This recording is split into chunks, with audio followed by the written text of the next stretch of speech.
I'm Mary Susie from Bead Me a Story. Thanks so much for joining me today in learning the Scaled European 4-in-1.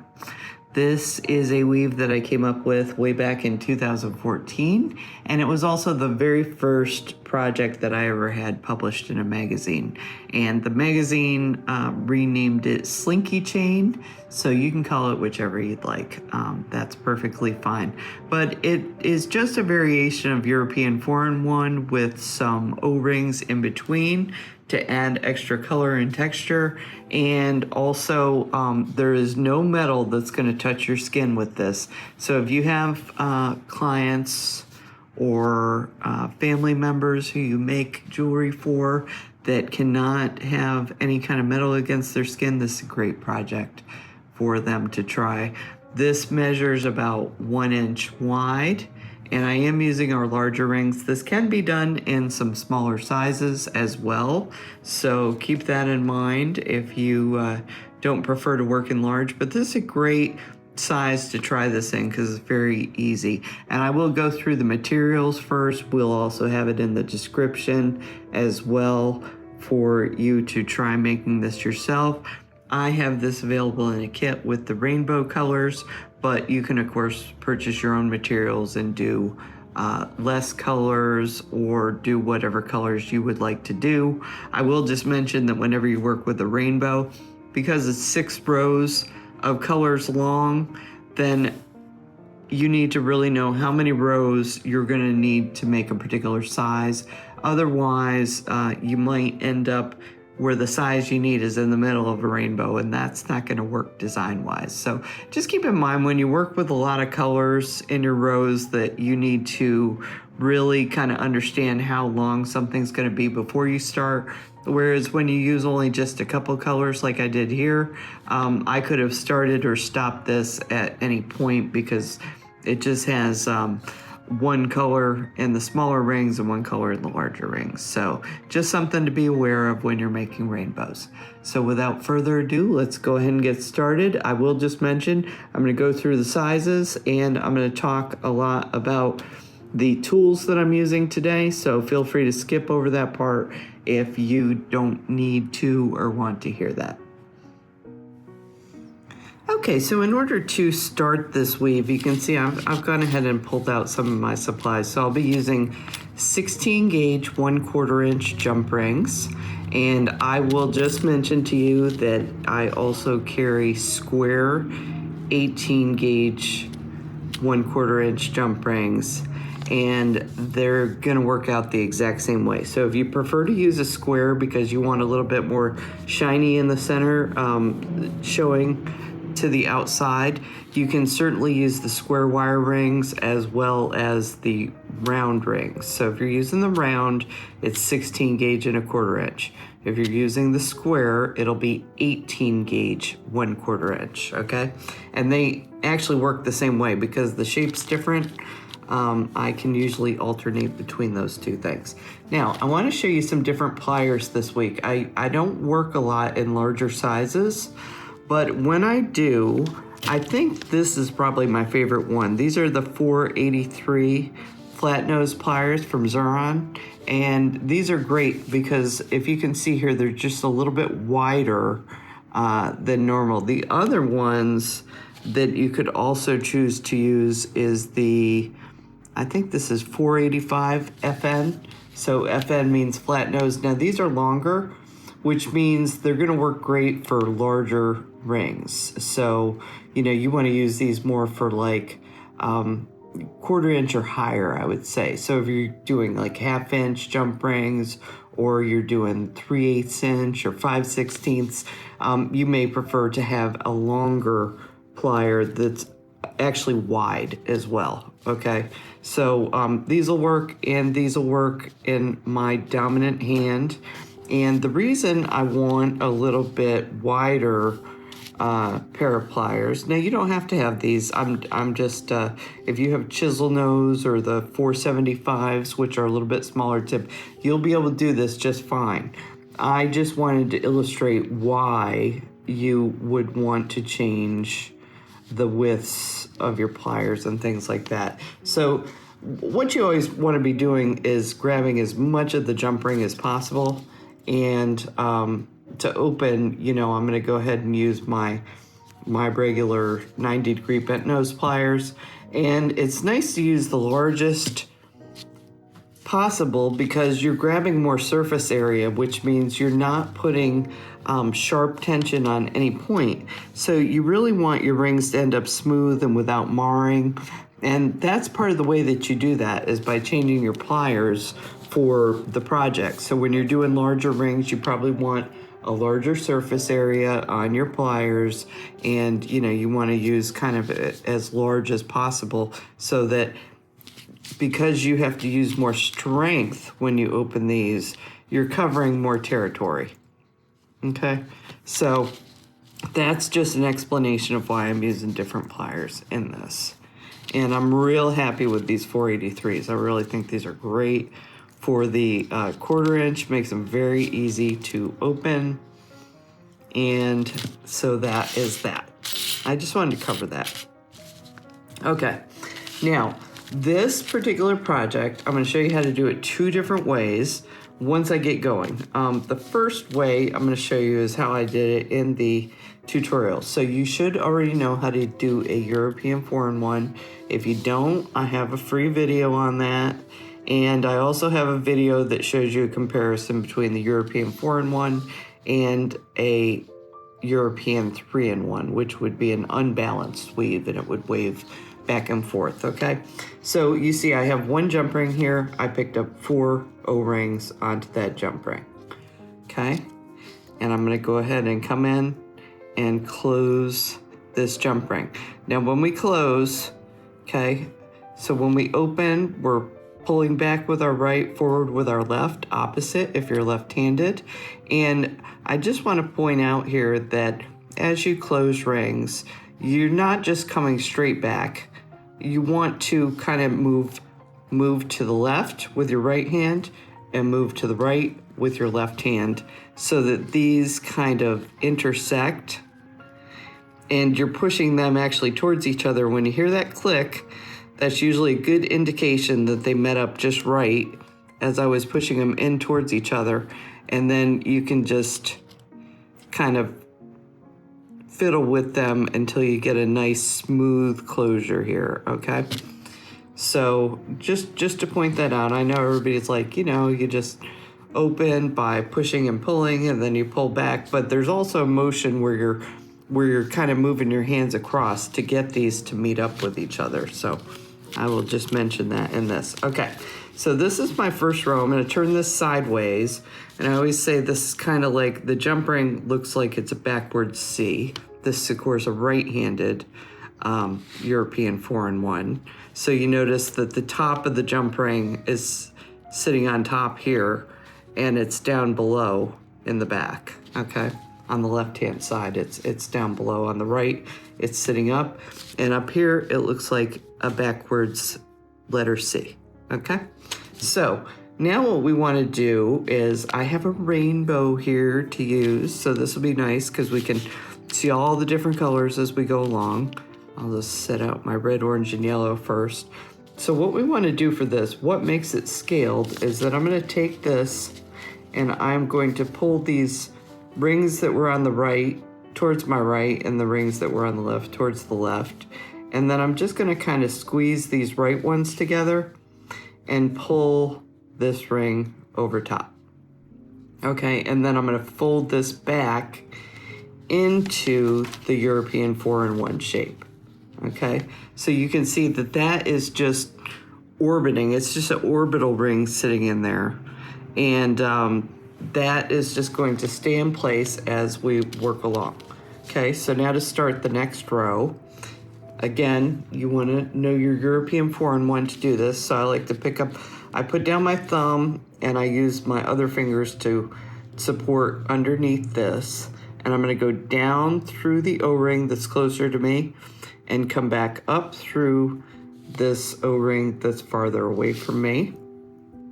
And these are our 10mm O-rings. So we're using 10mm O-rings in the black, and we're using 12mm O-rings in the rainbow colors. And the rainbow is going to sit between the rows of black, of course. Okay, so now we're just going to continue on and make another row of European 4-in-1. So I'm going to pick up a 10 millimeter O-ring on the prong of the jump ring that's towards me and one on the one that's away from me. I'm going to then close this jump ring. I have lots of room here because I'm using bigger rings, so that's why I'm using my bent nose pliers backwards. Again, I want to grab my jump rings with as much surface area as possible, so when you can do that, do that. And when you can't and you have to turn the pliers around and use the point, you can do that too. That's the nice part of bent nose pliers, is you can use them in different ways. Okay, so now you see this just looks like European 4-in-1 right here. So we're gonna do the same thing. We're gonna pull the ones that we just added up, and we're just going to take our orange now and slide this over top and let it sit in between there. Okay, so now we have red and orange on this. Now in this next row, I'm going to show you how to do this a little bit different way. So what I'm going to do is I'm going to take my jump ring again, just like starting European 4-in-1, down through the one closer to me, come back up, make sure these stay flat, come back up through the O-ring that's farther away from me. And now this is the other way of doing it. I could actually take my O-ring, my 12 millimeter, and push it over top of my jump ring at this point. Instead of pulling them over the two O-rings, I can go ahead and just slide this over top of the jump ring if I want to, and then I'll add my O-rings to continue my European 4-in-1. Okay. And the nice part, if you want to use the pointy end, you can get down, see how I'm going down inside this black O-ring over here? So you can do it this way. Again, I have lots of room, so I'd rather use more surface area to avoid any marring on my rings, and I'm going to do it that way. Okay, and you can see that turned out, that looks exactly the same as the row I did before. I just put it on at a different point in that. Okay, so we are going to continue on, and I'm going to make this row longer. I'm going to get to a full rainbow, and then I'm going to come back and show you how to do the second row and make this wider. Okay, so now we are going to start working on a second row. So I've gone ahead and laid out my first row of O-rings and my jump ring that I'm going to need to mimic this row that has the red in it. So we're going to be using this O-ring here to work off of. So we're going to be working off of this row of black down here, our bottom row, or the row that's closest to us. And we're going to be making a European 4-in-1 the same way we did up here. It's just going to be connected to create this next row. So I'm going to use this O-ring. I'm going to need a new one here. And then here's my red 12 millimeter O-ring. And then I'm not going to actually need two here. I'm just going to need one. So I'll be using this O-ring and this O-ring for this row, and that's what I'll need for this new row that I'm adding here. So let me go ahead and get this started. So what I'm going to do is take my jump ring. I'll pick up one 10 millimeter O-ring. I'm going to pass through here. And now what I need to do before I move on is I'm going to put this O-ring over top of this jump ring. So you saw the second way that I showed you to create the first row. We just slid it on top of the jump ring. So I'm going to do that this way, and then I'm going to pass through the second O-ring of the row up here. Okay, let me lay this down just so you can look at it a little bit better. So you see, here's a new one, and then I pass through one. I put on my red 12 millimeter O-ring, and then I pass through the second one in this, what's going to be now the middle row. So I'll refer to this now as our middle row as we go along. And then I'm gonna pick up one more O-ring for our new row, okay? And then we'll be able to close this jump ring. So hopefully you get to see that all really clearly. Starting the row is a little bit harder than as we continue on, but not a whole lot. It's just the only row that we're gonna need to add 2 O-rings. From here on out, we're only gonna be adding 1 10mm O-ring per row as opposed to the 2 I added here. So in order to get the row started, I needed these 2. From now on, we're just gonna need 1 because we're gonna be using the last one that we added for each step. And again, I do have a video that shows how to do a double European 4-in-1 row, so definitely make sure that you're comfortable with European 4-in-1 before you start this and adding these scaled rings, these orbital rings into it. Okay, so now I'm gonna take my next jump ring. I'm gonna go down through the O-ring that's closer to me, the 10mm. I'm gonna come back up through the one that's further away from me in this same row where the jump ring's going through. And I'm gonna avoid everything else for now until I get this next O-ring over top of this. Okay, and I'll just push that down on there. And then you can see right here, here's my next O-ring of the middle row that I'm grabbing. And then I'm gonna add 1 more 10mm O-ring. So as I said, we're only adding 1 10mm O-ring into each row as we do this. And at this point, I think it's easier to probably use this end. You can still use the curve end of your pliers, but this end seems a little bit easier for me at this point. But you do things however you need to do them to be comfortable. Okay, so now you see we have our red and our orange. Okay, so let's do one more row just so that you can see this one more time. So again, we'll be going down through the 10mm O-ring closer to us. It's on the right, and then we'll be passing back up and out of this one that's directly above it. And then we're gonna add our 12mm O-ring.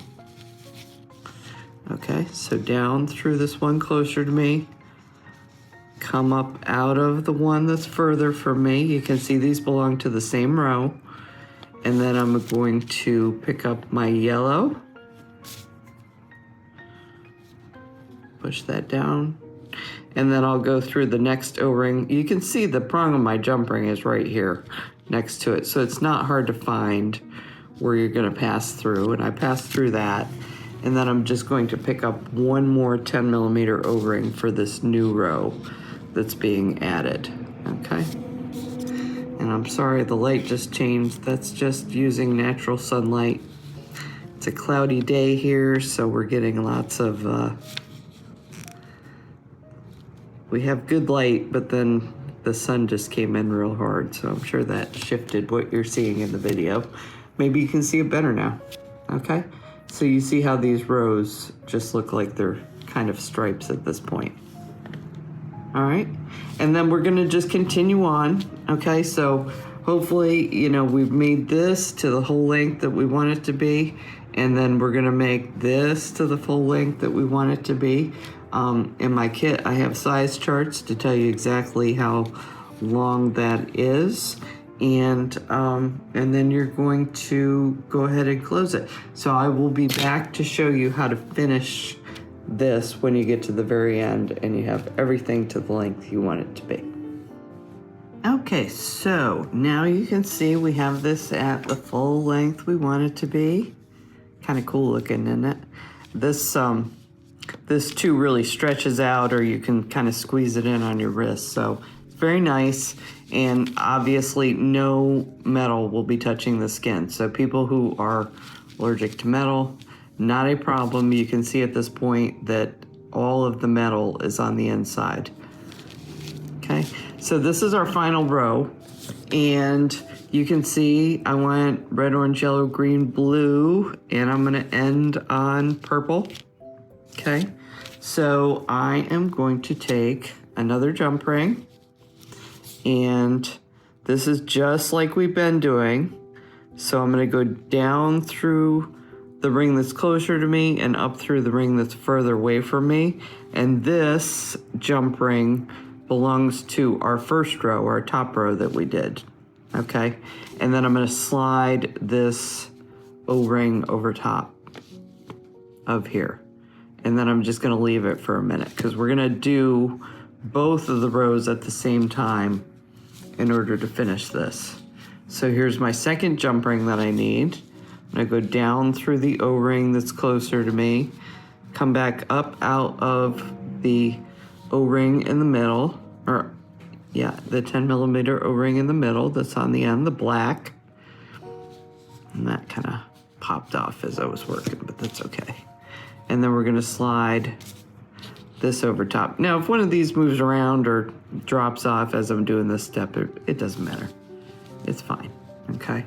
But I'm going to show you, I'm going to turn this around because I'm going to bring my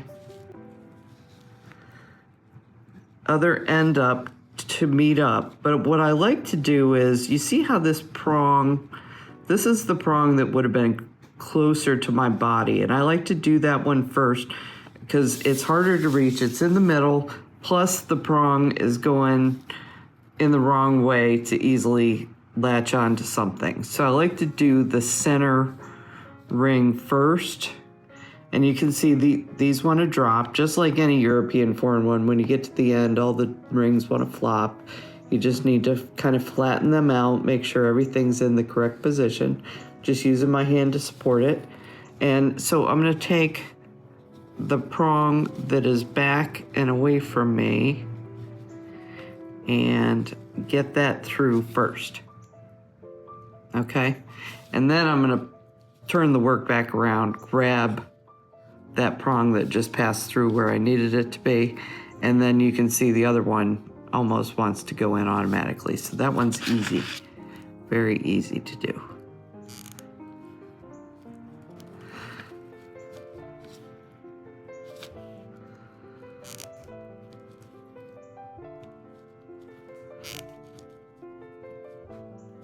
There we go, finally got a good grip on that. Okay, and you see how that puts everything continuous. So now we need to do this one. So our jump ring's already in here. Let's just pull it back out. Okay. And now this one, I think I'm still gonna do this center row first, just because that's gonna be hard to go back and reach this. So I'm gonna pass through this middle 10 millimeter O-ring first.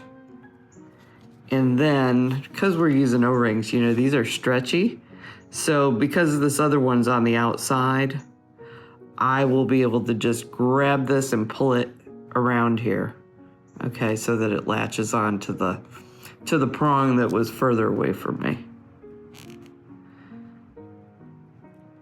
And then we'll close.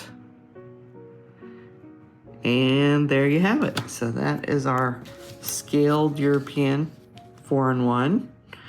And could probably also be called orbital European 4-in-1. I know when this was in the magazine, they called it Slinky. And because it kind of stretches and then you can push it back in and make it smaller again. So it is a lot like a Slinky. So this is a really fun project to do. But like I said, you do need to know how to do European 4-in-1. You really can't have too many skills in the European, because it is a really basic foundational weave to learn in chainmail, and you can pretty much build anything with it. So this is how you're going to do this. I hope you had a great time learning this. Please be sure to like and follow us on YouTube, and of course all of the products that you see, all the projects, the kits, the supplies are available at beadmeastory.com. Thanks so much.